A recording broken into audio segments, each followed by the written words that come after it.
एक बालक ने भगवान शिव को ही पेड़ के साथ रस्सी से बांध लिया। आखिर क्यों?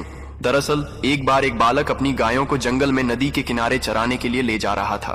तभी उसने देखा कि एक महान संत अपनी आंखें और नाक बंद कर गहन योग साधना में लीन है। बालक थोड़ी देर तक संत को बड़े ध्यान से देखता रहा। कुछ समय बाद उससे रहा नहीं गया और उसने उत्सुकता से संत से पूछ ही लिया कि वे यह सब साधना क्यों कर रहे हैं। संत ने जवाब दिया, मैं भगवान शिव के दर्शन प्राप्त करने के लिए यह साधना कर रहा हूँ। थोड़ी देर बाद संत वहां से चले गए। संत के जाने के बाद बालक ने भी उन्हीं योग क्रियाओं को दोहराना शुरू कर दिया। उसने संकल्प लिया कि आज वह भगवान के साक्षात दर्शन करके ही रहेगा। बालक ने अपनी आंखें बंद कर लीं और नाक को जोर से दबा लिया। सांस रुकने से उसकी प्राण निकलने की स्थिति आ गई। उधर कैलाश पर्वत पर भगवान शिव का आसन डोलने लगा। शिवजी ने ध्यान लगाया और देखा कि एक बालक उनके दर्शन की लालसा में कठोर तपस्या कर रहा है। बालक के हठ और भक्ति से प्रसन्न होकर भगवान शिव तुरंत प्रकट हो गए। वे बोले, अरे ओ बालक, बस करो अब तुम्हारी यह तपस्या, मैं स्वयं तुम्हें दर्शन देने आया हूँ। बालक ने आंखें बंद रखते हुए ही इशारे से पूछा, आप कौन हैं?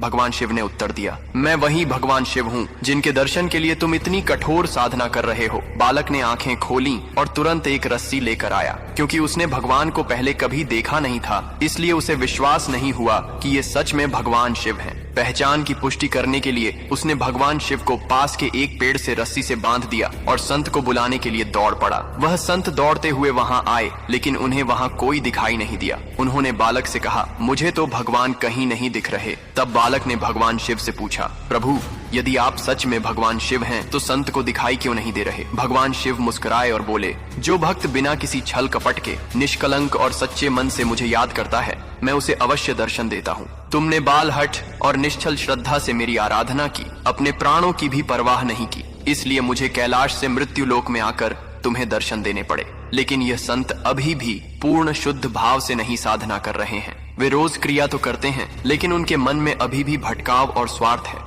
इसलिए मैं उन्हें दिखाई नहीं दे रहा, पर तुम्हें प्रकट रूप में दर्शन दे रहा हूँ।